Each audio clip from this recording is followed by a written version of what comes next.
Thank you, Madam Chair. Thank you, Madam President. The two main topics that you also addressed in your speech at the Council were, of course, Ukraine and climate and the Green Deal. First, on Ukraine, I'm happy that you're saying that negotiations are ongoing because, yes, the conclusions were that Europe will stand by Ukraine, but then if we look at the concrete measures, the Council is not delivering enough. And we all know how it got stuck with Belgium on the Russian frozen assets. I think the simple question is, you said there are three options at the table. One was headspace in the current budget. How much is left, I would say? That doesn't sound like a lot of money. The second option I don't think is very serious either. So how are you going to break the Belgian blockage that we saw happening in October so that there will be a deal in December? Secondly, on the Green Deal, first of all, happy that we have a deal on 2040 in the Council. Let's see in the Parliament for today. The only price we're paying is a big price.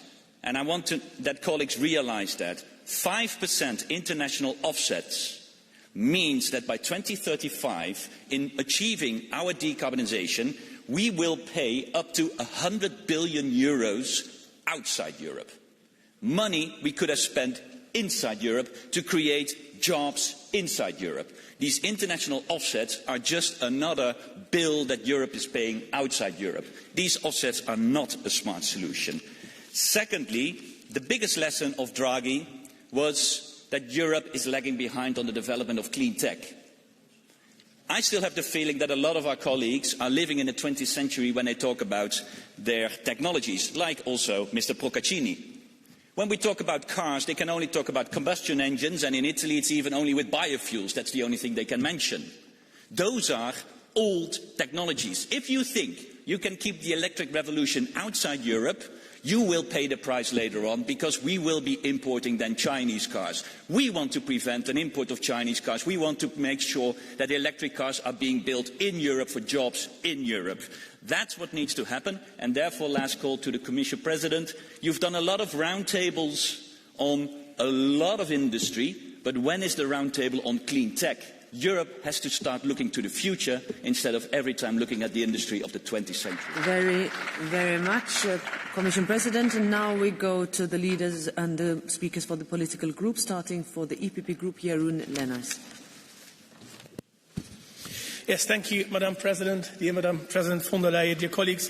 The October European Council reminded us of how much is at stake in Europe at the moment. The security of our borders, the competitiveness of our economy and the trust of our citizens. We cannot afford hesitation, but we must act with ambition, decisiveness and responsibility. And in that sense, we welcome the Council conclusions, although it's also very clear that more needs to be done. On Ukraine, we welcome the Council's firm commitment to stand with the Ukrainian people for as long as it takes. This is not only about solidarity, it's about our security, our credibility and the defence of international law. And it's deeply regrettable that only 26 member states could endorse that commitment. With regards to the Russian frozen assets, we understand the sensitivity, but we count on the member states to find solutions swiftly on those assets and to make sure that we can use them for Ukraine's reconstruction. A clear signal must be sent. Those who destroy must pay for the damage they caused. And very much connected to this, on defence, the urgency could not be greater. In recent weeks we have seen drones, unidentified balloons violating EU member states' airspaces. A deliberate testing of Europe's resolve. These are not isolated incidents, but these are warnings, and these are warnings that we should take very seriously. We must work across the board to accelerate our work on Europe's defence readiness 2030. We cannot wait for 2030 for capabilities that we need today. Competitiveness must be at the core of everything we do, because without strong economies, we cannot finance our social model, our green transition, or our defence. And we welcome the Council's strong language on simplification, its commitment to drastically reduce administrative burdens for our companies and SMEs, and to make simplicity by design the new rule of lawmaking. This Parliament will have the opportunity today to mirror that commitment in the vote on the omnibus. The EPP has proposed several amendments to achieve just that, and we call on all colleagues to support them. If 27 heads of state and governments from different political colours can do it, so should we. Finally, on migration, we need to finally take back control of migration in Europe.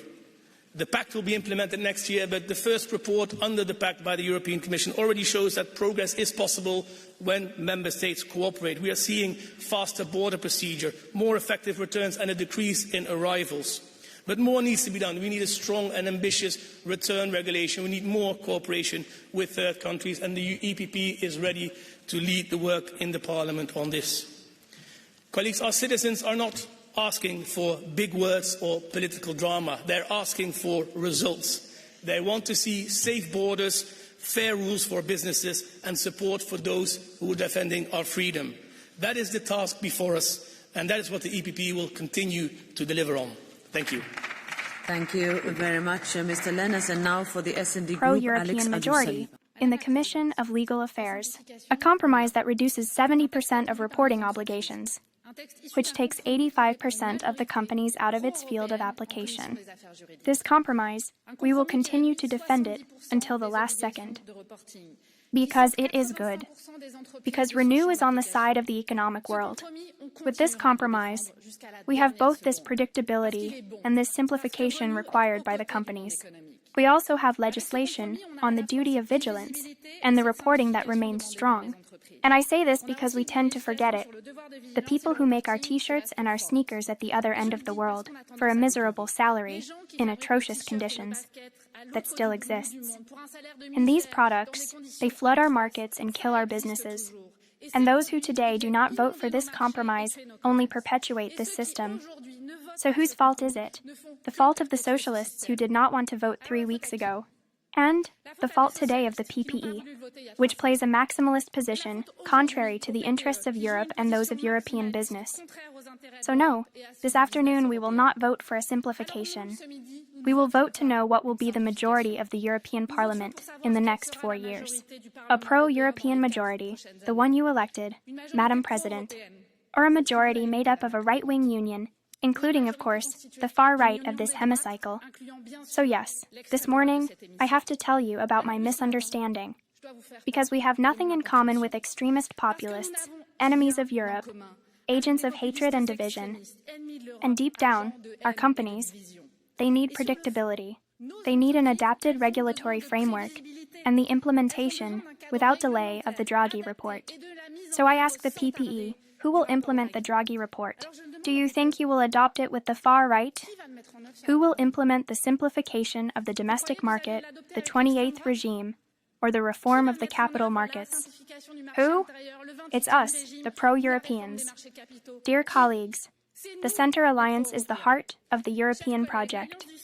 This is how we have always worked.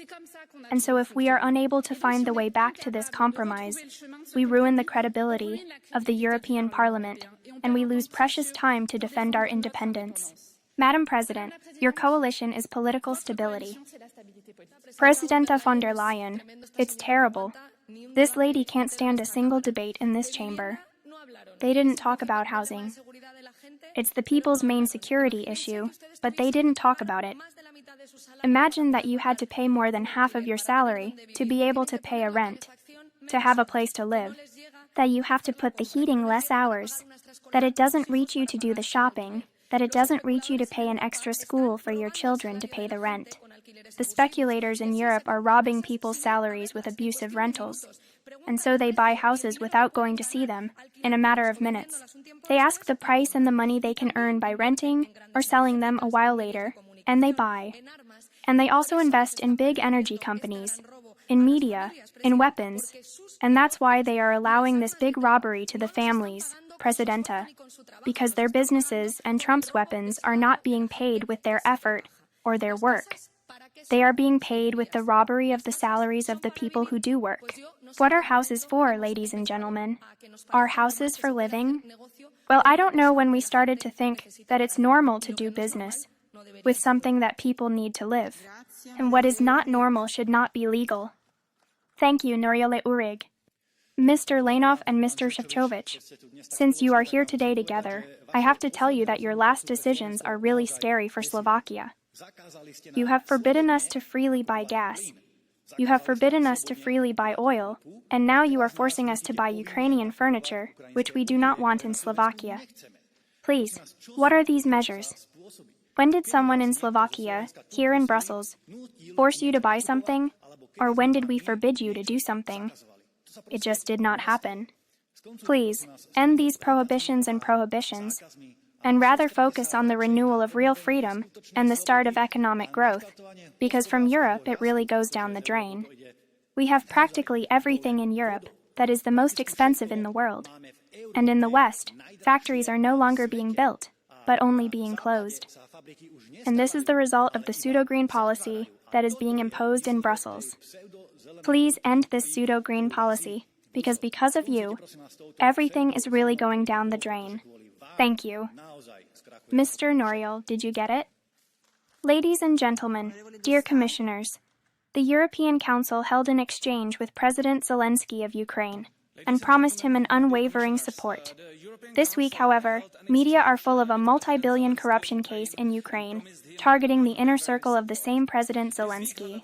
Is this something we really want in the EU? Thanks to the invitation by the Patriots, we had Professor John Mertzheimer in the Parliament. He painted a bleak picture concerning Ukraine.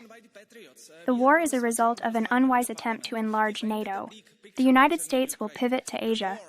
The war will end in an ugly victory of Russia, resulting also in weakening NATO and the EU. But Russia will not attack EU, not even go beyond the Russian-speaking regions of Ukraine.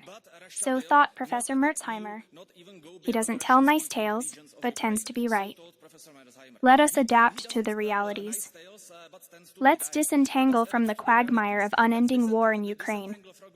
Let's support a peace solution on the framework of Ukraine neutrality and engage with the countries of Global South to guarantee it.